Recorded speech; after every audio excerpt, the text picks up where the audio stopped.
Hello and welcome to the RPG Academy, where our motto is, if you're having fun, you're doing it right. So no matter what game you play, the system or edition, what rules you use, don't use, or misuse, as long as your table is having fun, then you're doing it right. Today I want to talk about player narrative control. Now, if you're not familiar with narrative control, I define it by the ability for any player to say something about the game and that be true. Now, in what I would consider a traditional D&D game, that is almost exclusively the power of the Dungeon Master. With some limited exceptions, most people would consider a traditional D&D game one without player narrative control. Now, there are other games that are elsewhere on that spectrum of player narrative control versus GM narrative control. On the far end, I would put games like Fiasco or Microscope, where there really isn't a dungeon master or a game master. Pretty much everyone has equal say. There may be a player who is a facilitator, maybe because they know the rules better, or they're just the one that's leading that session, but they don't really have any more authority than anyone else to say what is true about the game that you're playing and the world and the narrative within it. And then there are games that are kind of more in the middle, where there's a bit of a balance, things like Fate Core or even all the Powered by the Apocalypse games. I would put them slightly on the side of the GM, but they're very close to the middle. And then somewhere between the middle of the middle and the GM, I would put something like 13th Age, which has some key mechanics that allow the players to have narrative control, like the one unique thing and even how the backgrounds can work in the game. But even then, it's almost always the purview of the Dungeon Master to say what is true about the game. But I want to suggest that maybe there's some wiggle room there, and maybe your game could be improved by allowing the players to have a little bit of narrative control beyond what they have now. Now, some people are completely against this. I've seen conversations, I've been part of conversations on forums, Facebook, Reddit, other places, where bringing up the idea that the players can say something that is true about the world would take away from the essence of the game. I don't agree with that in whole, but I understand that there are some games where that might be true. You know, I've been running games, D&D games, for a very long time. I've gotten decent at it in the last few years. The first 20 or so were terrible. But there are types of games where the players are there to discover the world, and they want to know what's behind a door, and they want the DM to tell them what's behind the door. That's part of the fun. They want to believe that the DM always knew what was behind that door, and it was always planned, and it's part of a larger story. Even if that DM made it up on the fly, they don't want that to be what the type of game they're playing. You know, if there's rumors of something happening to the north, they want to go north and find out what that is. They don't want to be offered the choice of saying, there's rumors of something to the north. What is happening? And the players be able to create, well, there's a border skirmish between two kingdoms. Okay, that's a great thing for there to be rumors about. But in some games, the players don't want to have that ability because it doesn't fit the type of game they want to play. Completely understand, completely agree that if you have players that do not want to do this, then it's probably not going to make your game more fun. But if you do have a table of players that might want to do this, I have found in my games that I'm a player in and the games that I run, that in the games that have player narrative control, I generally have more fun, again, in both roles. So I want to give you a couple ideas of how you can slowly start to introduce this concept into a game that maybe you don't have it now, but still have what I would say put a box around it so that the players really can't do anything that would just destroy your game. If you have an intricately woven plot and it's very important that there are no elves in a particular village, then you don't want to give the players the ability to say, oh, look, there's an elf over there selling trinkets in the local bazaar. That would be a problem. Now, as a DM, you always have final say. Even in a game that has player narrative control, the DM still always has the final say to be like, unfortunately, that doesn't work here. And that's not fun. You don't want to have a player create something and then you have to kibosh it. That's not a fun way for the game to work. But if it has to happen, it has to happen, and it's okay.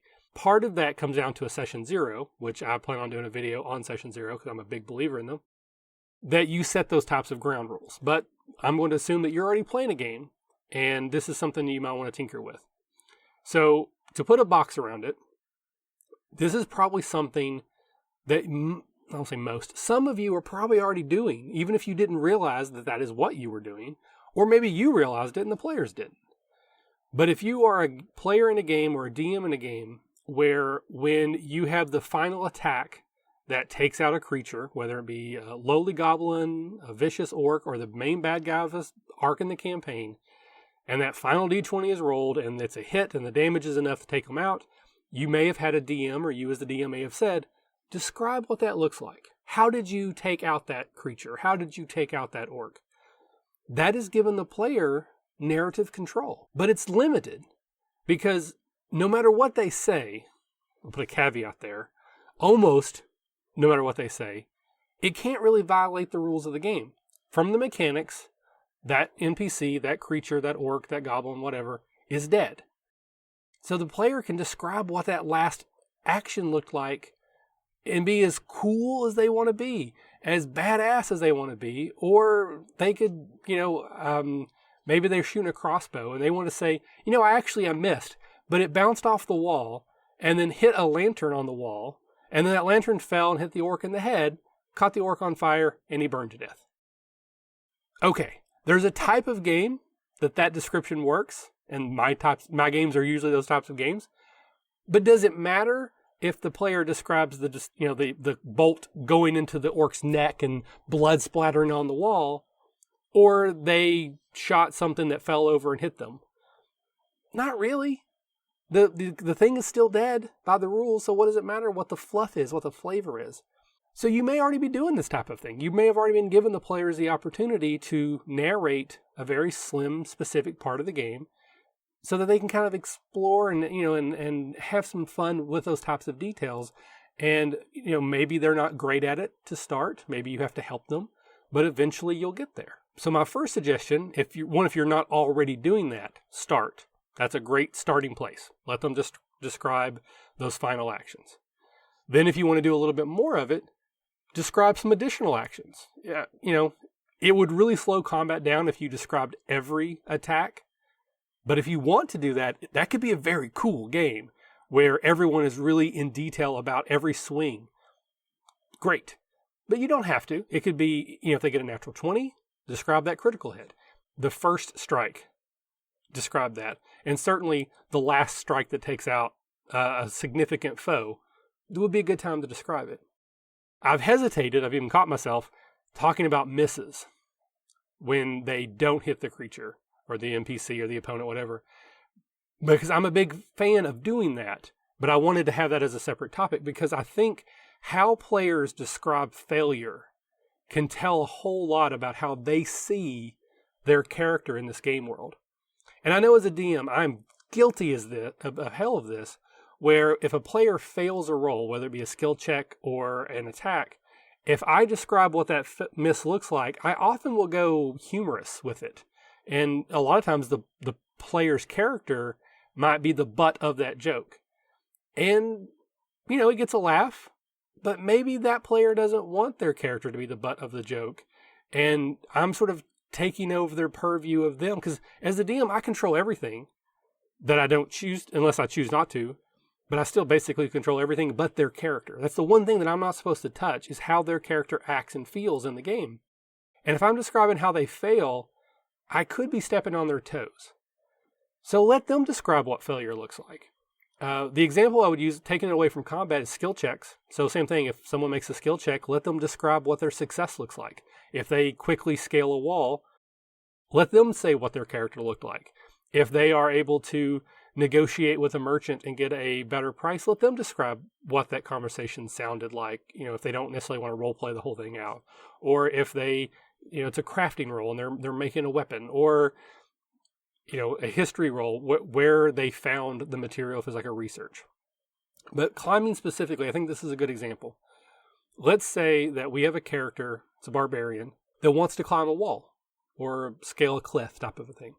We have them roll their check, and they fail. As the DM, I might describe that as, you get part way up, and then you slip, and you fall on your keister, and now you're at the bottom of the cliff again. What if that player wanted to say, well, my character being a barbarian is kind of impetuous. They don't really have a lot of forethought and a lot of planning. So the reason I failed is because I just chose a bad path. I got halfway up the cliff and there were nowhere to go. There was no handholds left. So I had to climb back down. That is a very different description of what failure looks like. It tells me something about their character. It sort of enhances maybe what they've already done with their character in showing they're a barbarian. And they don't have to be barbarian. I'm just using that as an example. Where they rush into battle. They rush into combat. They don't like to talk, to use the tropes of a barbarian. So it makes sense that this barbarian would just start trying to jump up the wall and then get stuck halfway. And again, they didn't fall. They just chose a bad path, so they have to come back down. Mechanically, it works exactly the same. Character did not climb the wall. Character is still at the bottom of the wall. But having them fall on their keister versus having them say, because of my characteristics that I've been role-playing, I can't do this thing right now. I just think that's a better avenue. I think it allows for the players to express themselves. It's a way to role-play what is not normally a role-play. It's not interaction, but it's still telling me about their character and how they act in the world. So that'd be my advice. If you want to start sprinkling in a little bit of player narrative control, start with combat, particularly on final blows. Then you can move it to just any hit or any miss that you think would be a good time for a description. And then specifically skill checks, and most specifically failure. I think letting a player describe what failure looks like could be a huge enhancement into the game, give them a chance to sort of spread their wings with narrative description, and maybe help someone go along the path of wanting to be a dungeon master. Because that is a lot about what a dungeon master would do, is describe the interaction of the players to the world. Now, you can go far into the spectrum with narrative control, and I've ran games like that, and I enjoy games like that, where players can just create wide swaths of information. They can name villages, they can name NPCs, they can decide who or what is behind the thing in the game. That is a completely different level, and that's not for everyone. But eventually I hope to do a video where I talk a little bit about how you can do that and why I think it's a lot of fun. I enjoy that type of that thing. But that's not what I'm talking about first. This is introduction to player narrative control. And hopefully some of you will watch this and listen to it and think, hey, I can try that and see how it goes. And if it goes great, fantastic. Build off of it. And if it doesn't go well, no harm, no foul. Just sort of ease that back and go on down the same road that you were going anyways. Because again, as long as your table's having fun, you're doing it right. This has been Michael from the RPG Academy. Thanks for watching. I hope you will consider a subscribe button. We have a lot of other videos on our site, some actual plays, particularly The Lawful and Orderly, which is a Twitch show that streams Monday nights at 8 p.m. Eastern. And then I have some videos that are called DMing 101, which this is a part of, where we give some advice on how to, like introductory advice, as I would say. It's kind of basic stuff, getting you started. And then in particular, we have some synergy sessions, which I'm a big fan of, which is where we take a pack of Magic the Gathering cards and we use those to inspire an adventure outline. Hopefully you'll check some of those out. Hopefully you'll hit subscribe, and hopefully I will see you next time.